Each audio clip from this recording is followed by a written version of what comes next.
Balitang Q, senyalis ng Pinoy na kung saan minaobra ang talento ng tunay na palaban. Ang balita sa bandilan ng Pinoy ay nagbabaga, sari-sari mga detalye sa katarin lalakad. Balitang Q, senyalis ng Pinoy na kung saan minaobra ang talento ng tunay na palaban. Ang balita sa bandilan ng Pinoy ay nagbabaga, sari-sari mga detalye sa katarin lalakad. Mababakas ang kasiyahan ng mga kababayan nating dumalo upang mapanood ang kanilang hinaangaang mga artista mula sa Banana Split na nag-perform sa Sheraton Daphna Hall, Doha, Qatar noong August 24, 2012.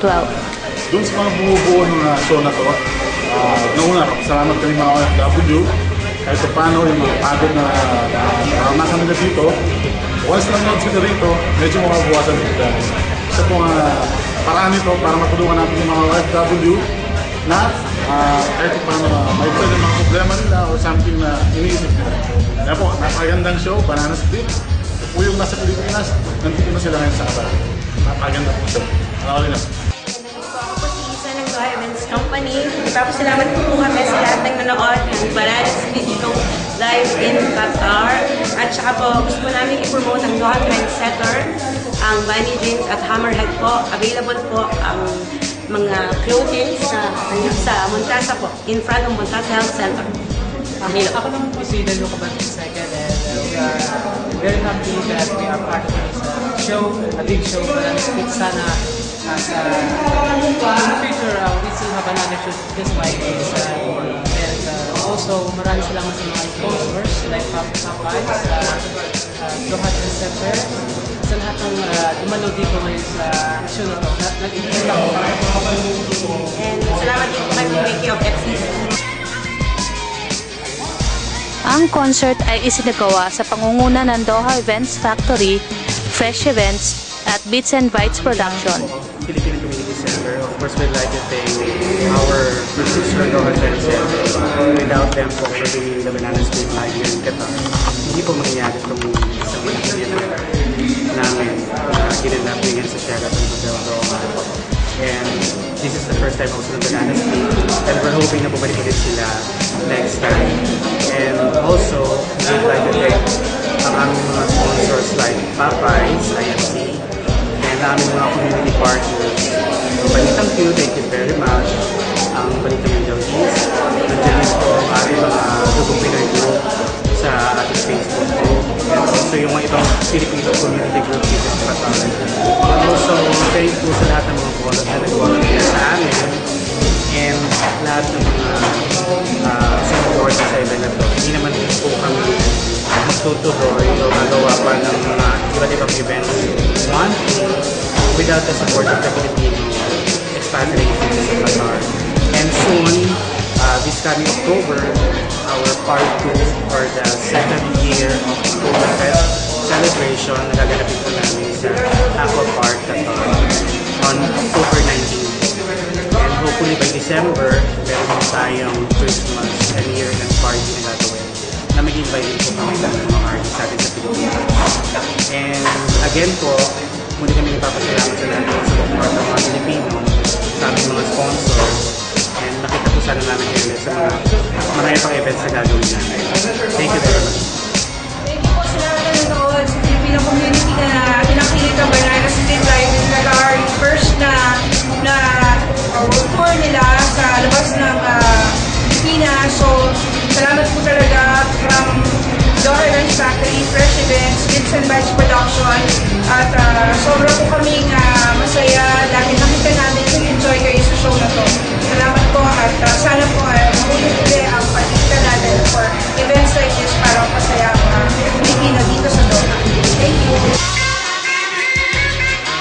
Ang Filipino Community Center sa pakikipagtulungan ng Doha Trendsetters ang naging pangunahing sponsor naman ng naturang programa. Ang Doha Trendsetters ang siyang opisyal na magdadala ng mga produkto ng sikat na brand ng damit na Hammerhead at Bunny Jeans sa Doha, Qatar. Sponsor din ang sikat na fast food chain sa Qatar na Popeyes. I just want to congratulate Sir Jordy and Miss Delia of Doha Events Factory para sa pagpapadala ng Banana Split live dito sa Qatar. Magandang experience ito dahil unang-una magandang sponsorship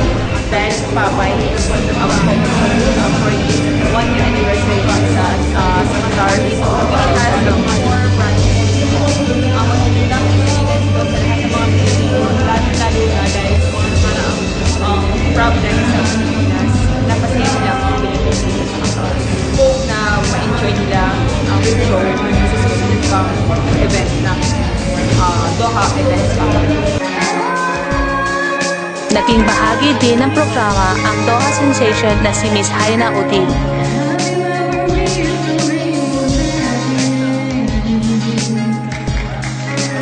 Ang naturang concert ay naging daan din upang maipromote ang Angel in June na isang indie film na kinunan sa Doha, Qatar. Ito po, supportahan natin isang indie movie, Nilo yung Martinez po, at ito po, Angel in June.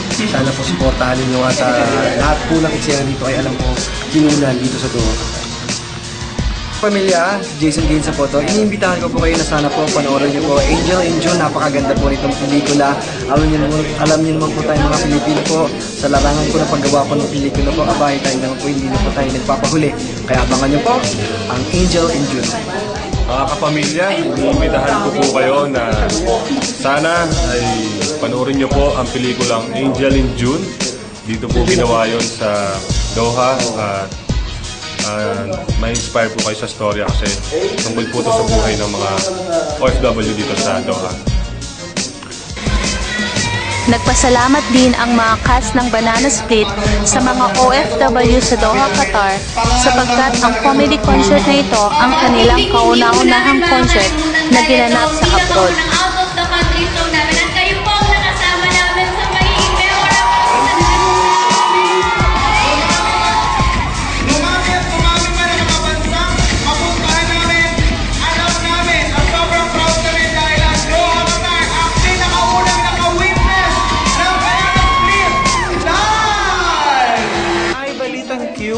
Maraming salamat sa inyong mga kapwa namin Pinoy, mga kababayan, sa lahat ng mga nanonood sa amin dito sa Doha, Qatar.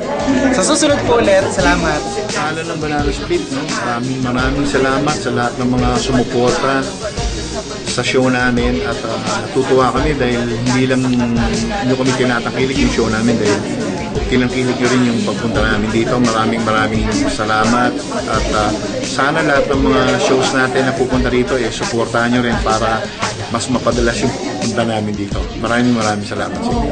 Sa mga kapamilya natin dito sa Qatar, gusto lang po namin magpasalamat na sa lahat ng nagpunta rin na sinasabitas ng Banana Split sa show natin dito. Sana po maulit at sana po nag-enjoy kayo at yun po, maraming salamat sa napakainit na pagtanggap. Maraming salamat po sa lahat ng sumuporta at nanood sa show namin dito sa Doha, Qatar. Sana maulit-ulit at makabalik kami dito para mapasaya ulit ngayon. Thank you. Maraming salamat sa ating mga OFW dito sa Qatar na sinuportahan ang aming pag-tour sa aming Banana Split. We're so very happy at ay naku, ang mga Pilipino talaga all-out support talaga pag may mga ganitong project ang mga kapwa Pilipino ninyo. Thank you very much and sana mag-kita-kits tayo sa Pilipinas. Thank you very much. I really appreciate it. Ako po si Malen Pilas, ang inyong kabalika sa pagpupulan.